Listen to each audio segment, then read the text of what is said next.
Howdy folks, and welcome back to the channel. Now, it's that time again. A new Thursday development blog has been posted for Project Zomboid as of the 23rd of November. So, as always, I'll be taking the opportunity to cover everything you need to know in a digestible format for those that prefer to listen and watch rather than read. If you want to give the post a thorough once over, there will be a link to the full article in the description. And if you enjoy the video, you can do me a huge favor by dropping it a like and subscribing for more Project Zomboid videos just like this one. Alright, the devs waste no time with this one and jump right into the stuff they've been working on, and there's a lot to cover, so I'll do exactly the same. The first thing the devs show us on this dev blog is a bit of footage that might seem somewhat insignificant at first glance, but it actually is quite meaningful under the surface. So, doors have now been animated. In the current public build, they simply snap open and closed, but now they'll swing open using the new tech branch's depth buffer system. Now, like I said, this could appear pretty simple, but the devs are quick to address this and say this will open a lot of doors, pun definitely intended, when it comes to things like peeking through gaps in doorways, kicking them open, and pretty much any other way to interact with them that you can think of. The devs also say that their intention is to have this same principle applied to vehicles in the future, which should stop that annoying instance of a car door being left open despite the fact that it looks closed from the car model.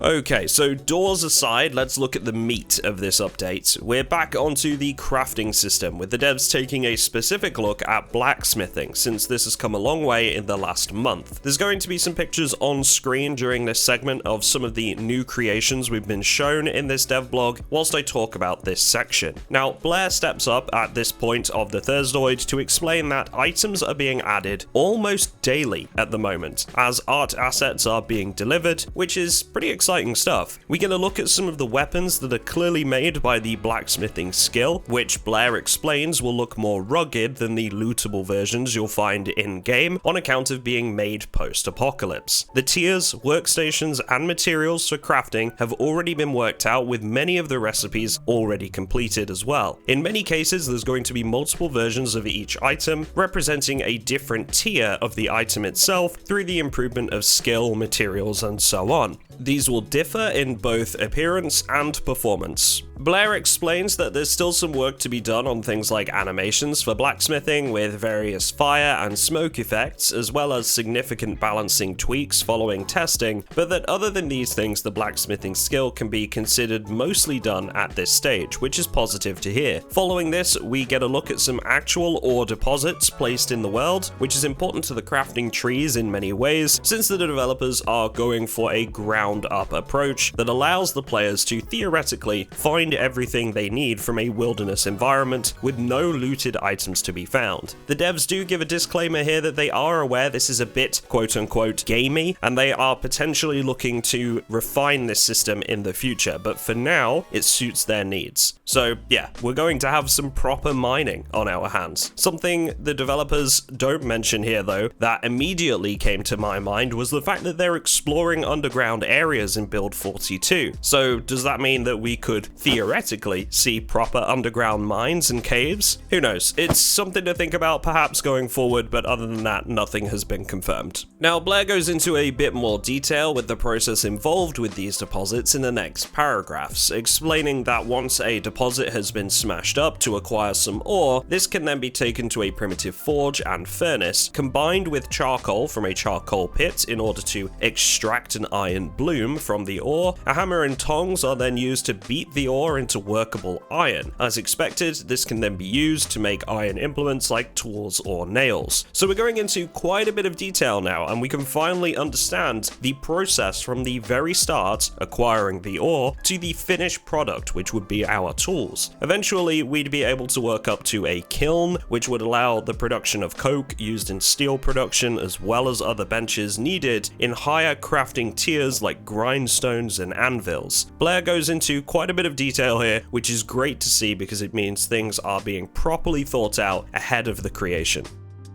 So moving on from blacksmithing now, the devs then tell us that other parts of existing crafting and interactions are being converted to include the new fluid systems we've seen in previous blogs. The examples given is the use of hair dye, which right now is pretty basic and uses a hair dye bottle item, but when build 42 comes along, we'll be able to transfer these dyes to any container. Of course, this is entirely cosmetic, but it shows a good example of the new system in use when applied to an existing mechanic. The footage we're given in this section also shows the dye being appropriately mixed with another color as well before being applied to the character's hair. The devs also note here that this is still a work in progress.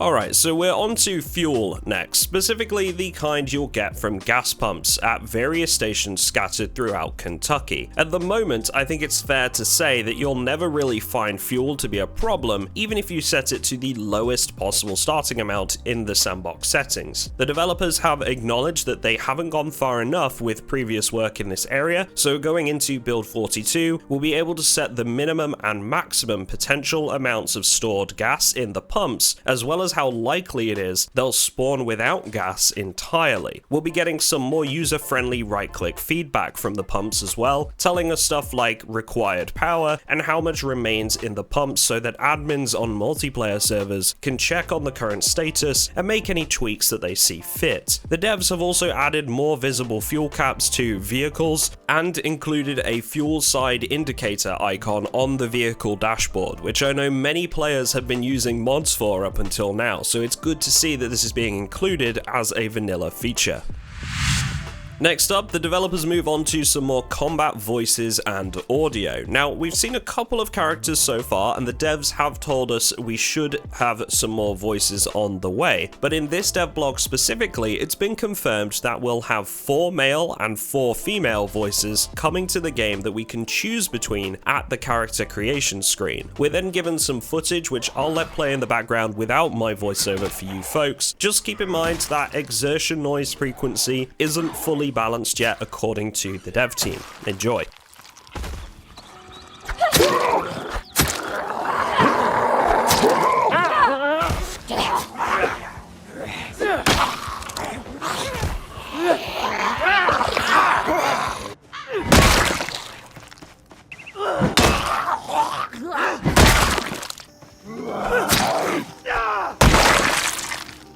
Hey!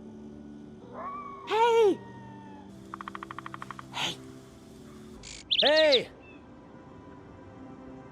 Hey! Hey! Hey! Hey! Hey! Hey! Hey! Hey! Hey! Hey! Psst. Hey! Hey! Hey! Hey! Psst. Hey! Hey! In the animal department, RJ has now implemented some wild turkeys, which are suitably timed with Thanksgiving, and some raccoons as well. The dev team also made a comment here about how easy this system is to work with, so they're sure the modding team will go wild when they get their hands on it. Meanwhile, Fox has been working on up-resing and tidying up the UI for 4K resolution monitors recently, and we're given just over 1 minute of footage showing some of the UI in use with a 4K setup. I know this is something that a lot of people will be looking forward to, being that the UI is currently minuscule in places for those running higher resolution displays. The team does make a note here that some of the windows do still feel a little crowded at the moment, and they're probably going to need to do some more tweaking before it really feels complete. Still, it's good to see the progress being made here. Next up, we're on to map design, which is always something to look forward to in these blog posts. We get a couple of images in this one showing off some signage the team have been putting in place to add some variety to existing environments. Simple stuff really that can be placed outside many a building. The team also talk about more things being left on whiteboards or chalkboards in school as another example. Elsewhere, more major development is ongoing with the new area of Kentucky we've seen in previous blogs, including a new Wild West tourist attraction that we're shown in this dev blog. The town is yet unnamed according to the developers, but they have mentioned that it could be a good place to acquire some of the crafting gear that will be new in Build 42, as well as some cowboy themed clothing. I already know that I'm going to be putting together a Wild West town on my multiplayer server when this drops, and I'm sure many of you are in the same boat.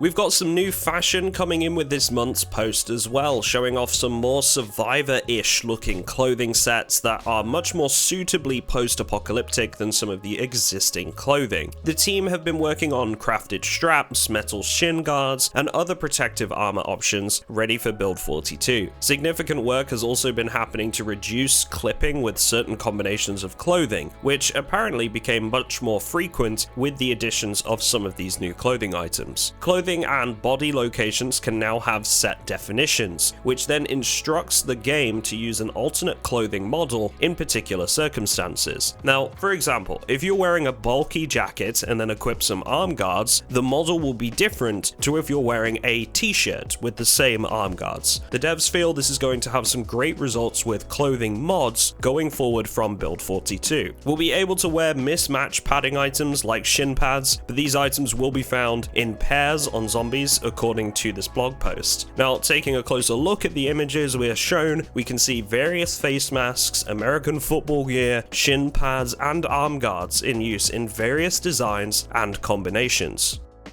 Alright, so that's almost it for this dev blog, but before the team wrap this one up, they introduce us to a couple of new faces that have joined the development team. Now, if you didn't know already, Soul Filcher has joined the team recently, but there's been 2 new additions to the team as well since then. Ash from T Games is helping to integrate the video play middleware called Bink into the game, which will essentially help the team to mix in some improvements with the title screen and provide combat videos to the tutorial windows during the intro, amongst other benefits. The second new member of the team has a serious background in the gaming industry. Now, Thomas, otherwise known as Prof Mobius, is joining the Indie Stone after a long history with Minecraft mods like MCP, Forge, Whaler, Jabber, and Opus. He was later hired by Mojang themselves to work on Minecraft Java, focusing on ocean biomes, coral, new villager AI, village construction, and more. Now, the team emphasized that this is hugely relevant to their interests for Thomas. Interesting stuff to say the least, and a huge welcome to the new members of the team from myself. Look forward to seeing what you guys get to creating. So that's it from me in this one. That's everything you need to know about this month's development update, and once again, if you want to give it a full read for yourself, there's a link in the description. Now, AMS was kind enough to send off this dev blog with a Thanksgiving video for all you folks in the US that celebrate, so I'll go ahead and say I hope you all had a wonderful holiday as well. A huge thank you to all of my Patreon supporters for backing the channel, helping us to create mods for Project Zomboid, and keep our whitelist server running, where we hold unique themes, events, and more every month. If you want to join them, there's a link in the description to get access and to be part of the community. Thanks, folks, and I will see you all